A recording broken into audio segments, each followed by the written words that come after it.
Perkenalkan, kami CKB Angkatan 9 dari Kota Tegal akan melakukan demonstrasi kontekstual modul 2.3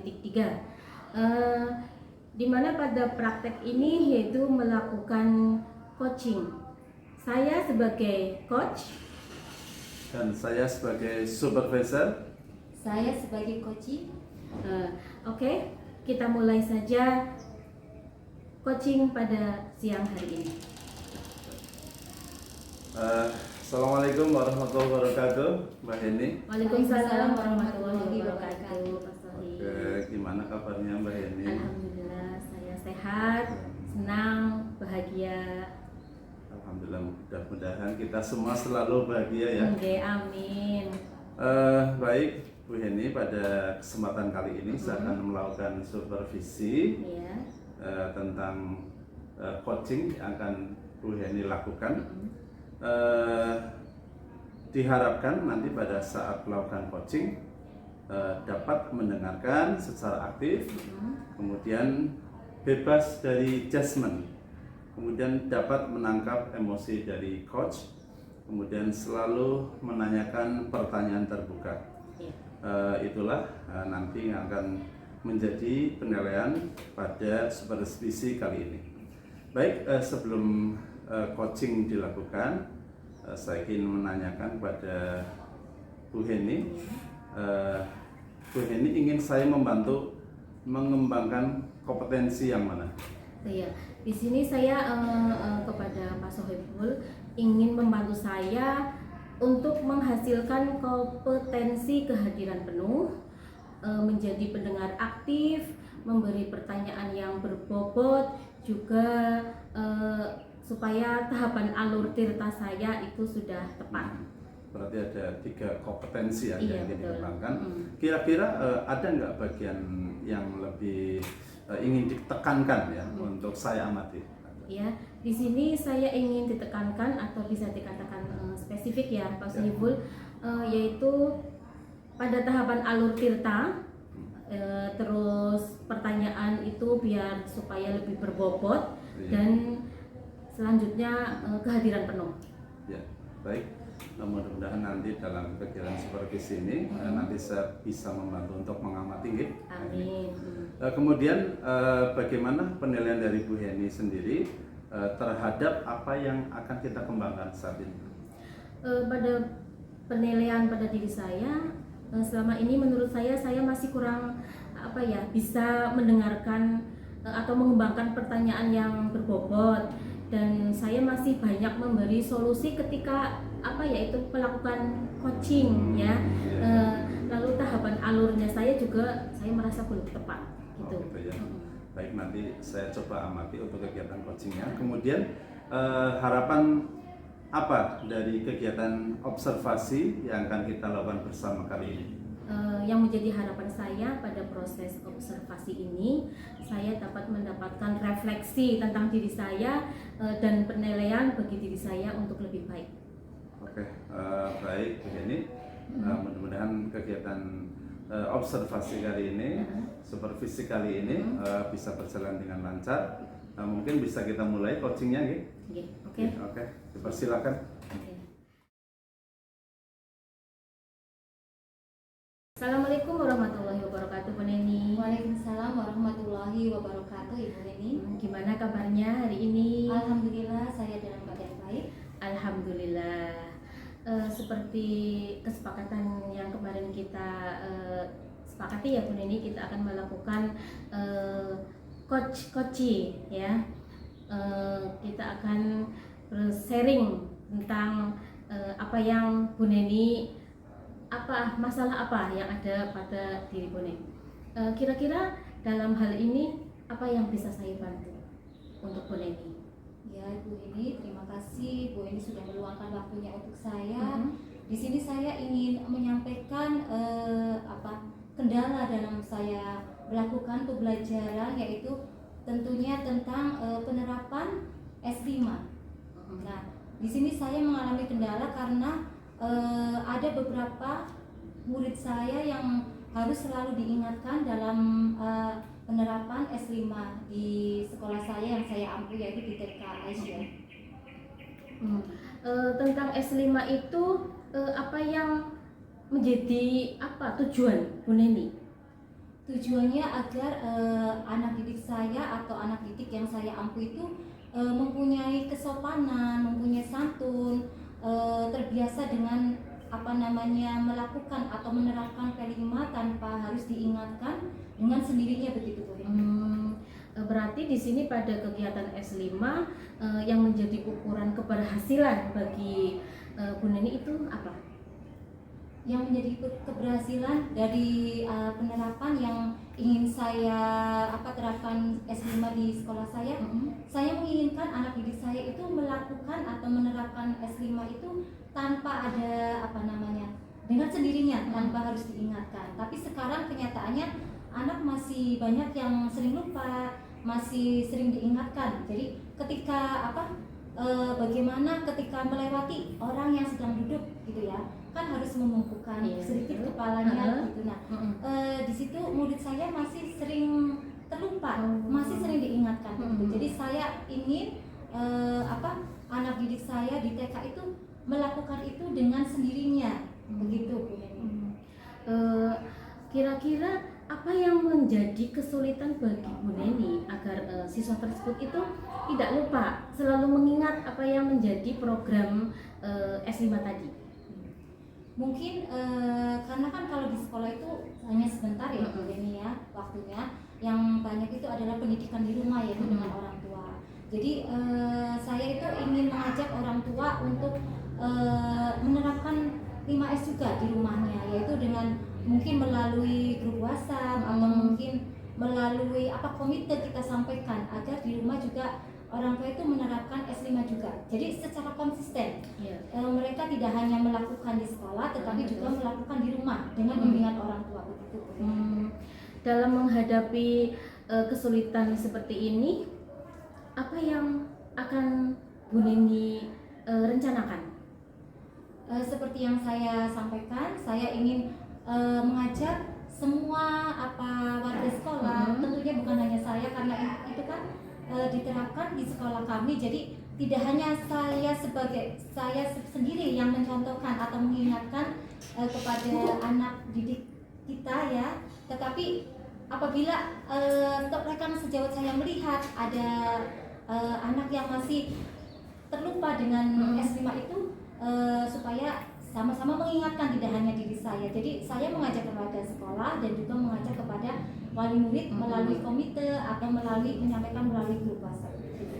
Bagus sekali apa yang menjadi rencana dari Bu Neni itu sudah cukup bagus. Kira-kira prioritas yang Bu Neni inginkan dari rencana tadi itu yang bagaimana? Prioritasnya yaitu santun ya. Jadi saya berharap peserta didik atau anak didik kami, karena kan mereka akan menjadi dewasa dan itu penanaman karakter walaupun itu sederhana tetapi itu harus diterapkan sedini mungkin. Karena kalau akademik itu kan pembelajaran akademik itu bisa didapati dengan cepat, mungkin 2 minggu atau 3 minggu, tetapi kalau penanaman karakter itu harus secara konsisten, harus secara terus menerus begitu, yang dilakukan bersama antara warga sekolah dan juga orang tua ketika mereka di rumah begitu. Selanjutnya yang menjadi strategi agar program dari S5 tersebut itu bisa berjalan dengan lancar, tanpa adanya lupa, tanpa adanya anak yang melanggar, itu bagaimana? Dengan kita sebagai guru sebagai model gitu ya. Ketika kita menyambut mereka, menyambut anak-anak ketika pertama kali mereka masuk atau mereka datang di pintu gerbang, itu bu guru harus menyambut dengan senyum. Kan di situ kan S5 itu sapa, senyum, salam. Jadi kalau kita menerapkan S5 ya gurunya harus bisa senyum, bisa menyapa dengan baik, begitu, bisa sopan dan sebagainya seperti yang dikatakan di S5 itu. Jadi tidak hanya kita menerapkan saja, tetapi gurunya juga harus sebagai model dan kita mengajak teman sejawat kita di lingkungan sekolah kita dan wali murid juga ketika di rumah begitu. Ya, bagus sekali itu yang menjadi langkah rencana sudah apa ya, bisa mendukung apa yang Bu Neni terapkan itu. Untuk selanjutnya ke tahap tanggung jawab, apa yang menjadi komitmen bagi Bu Neni agar rencana tersebut itu benar-benar bisa tercapai? Komitmen berarti itu merupakan komitmen kita semua warga sekolah ya. Kita sebagai guru harus bertanggung jawab kita menerapkan P5 itu, S5 itu dengan cara yaitu tadi sebagai model, kita mengajak warga sekolah, kita mencontohkan ya setiap harinya. Kalau ada sesuatu yang mungkin perlu diingatkan, kita tetap mengingatkan, tidak bosan-bosannya. Dan karena mereka sedang mengalami sedang masa pertumbuhan atau perkembangan, jadi masih sering harus diingatkan, itu wajar karena memang mereka dalam masa pertumbuhan yang memang harus selalu diingatkan dalam mereka berkarakter gitu. Ya, oke. Dalam melakukan program ini, kira-kira siapa yang bisa membantu mewujudkan rencana Bu Neni dalam penerapan S5 ini? Semua warga sekolah yang bisa memasuki dalam menerapkan S5 ini, yaitu semua warga sekolah dan seluruh wali murid, karena mereka itu kan tidak hanya di sekolah, tetapi yang paling banyak itu pendidikan di rumah. Jadi kita harus mensosialisasikan, mengajak wali murid juga untuk selalu menerapkan S5 itu juga ketika mereka ada di rumah begitu. Biar konsisten. Iya, betul. Berarti setelah melakukan rencana, strategi, selanjutnya itu tindak lanjutnya dari Bu Neni itu bagaimana? Tindak lanjut saya sebagai guru untuk menerapkan S5 itu seperti yang sudah saya katakan itu tadi, kita sebagai model secara konsisten gitu ya. Jadi jangan sampai terputus. Ketika kita melihat anak yang lupa, kita terus ingatkan, dan kita mengajak semua warga sekolah, ketika tidak hanya saya yang mengingatkan, tetapi siapapun warga sekolah yang melihat harus selalu diingatkan begitu, karena supaya bisa secara konsisten terus menerus, jadi selalu diingat begitu loh. Dengan mengingatkan sederhana, ayo Mbak, kok ketika lewat di depan orang yang sedang duduk bagaimana? Nah, ketika itu pasti mereka akan, oh iya betul, mereka akan berjalan serambi menunduk begitu. Dengan sendirinya. Iya, dengan sendirinya. Terus diingatkan begitu. Oke. Baik Bu Neni, dari percakapan tentang program S5 ini, di situ sudah bagus, sudah terstruktur, sudah fokus. Nah, menurut Bu Neni dari percakapan ini kesimpulannya apa? Kesimpulannya, saya ambil kesimpulan bahwasanya 5S itu sangatlah penting diterapkan pada anak usia sedini mungkin karena sapa, senyum, salam, dan sopan itu karakter yang harus kita bawa sampai kita dewasa kelak. Kita hidup di masyarakat, dengan siapapun kita harus mempunyai salam, senyum, sapa, sopan itu ya. Dan itu merupakan sodako buat kita juga. Iya, jadi kita harus menanamkan itu agar mereka ketika berada di masyarakat, mereka tahu harus bersikap bagaimana dengan orang yang lebih tua, atau bagaimana cara mereka berbicara, dan santun mereka begitu Bu Neni. Ya, bagus sekali Bu Neni. Oke, setelah kita melakukan semua percakapan dan Bu Neni juga menemukan solusi dengan sendirinya, bagaimana nih perasaan Bu Neni setelah melakukan percakapan ini? Setelah melakukan percakapan ini, saya itu sangat senang sekali. Jadi saya yang tadinya merasa kendala, saya mempunyai solusi sendiri begitu dengan bimbingan dari Bu Heni begitu Bu Heni. Terima kasih sekali untuk waktunya. Alhamdulillah, semoga kedepannya Bu Neni bisa melaksanakan aktivitas sehari-hari dengan nyaman, tenang, damai, dan selalu semangat. Terima kasih. Mohon maaf kiranya percakapan hari ini kita sudahi dulu ya Bu Neni. Terima kasih. Wassalamualaikum warahmatullahi wabarakatuh. Waalaikumsalam warahmatullahi wabarakatuh. Gimana Pak Sohib coaching yang saya lakukan dengan Bu Neni? Bagus sekali kegiatan coaching yang sudah dilaksanakan. Bagaimana perasaan Bu Heni sendiri selama saya melakukan observasi? Perasaannya masih kayak deg-degan kayak gitu, gitu ya. dan saya belum belum apa ya, kadang masih ragu-ragu untuk memberikan pertanyaan sama Bu Neni gitu loh. Pertanyaan apa ya, apa pas apa tidak yang akan saya sampaikan kepada Bu Neni, seperti itu Pak. Iya, kalau setelah saya amati Iya. kegiatan coaching tadi, ya secara istilahnya keseluruhan sudah bagus, mulai dari tahapan alur tirta, mulai dari penyampaian tujuannya, mengidentifikasi, kemudian istilahnya apa, tanggung jawabnya, kemudian rencana aksinya itu sudah bagus, dan Bu Neni sebagai coach juga sudah bisa menemukan solusi atas bimbingan dari coach. Namun mungkin ada sedikit catatan yang mudah-mudahan bisa mungkin ke depan bisa lebih bagus lagi ya Bu. Ya sharing saja ini ya. Pada sisi mungkin Bu Heni sebagai coach mungkin ada baiknya memberikan penguatan pada coach, ya kan, agar istilahnya agar coach lebih percaya diri untuk melakukan aksinya, kemudian bisa mengaplikasikan yang tadi disampaikan tentang penerapan karakter S5 ya.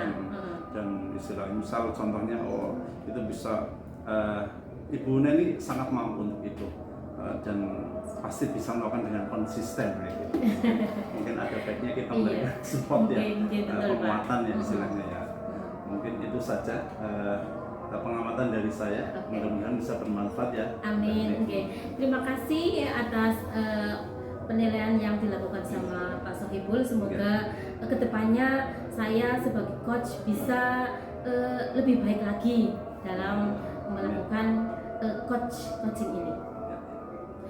Oke, demikian kegiatan kali ini. Saya tutup. Boleh. Wassalamualaikum warahmatullahi wabarakatuh. Waalaikumsalam warahmatullahi wabarakatuh.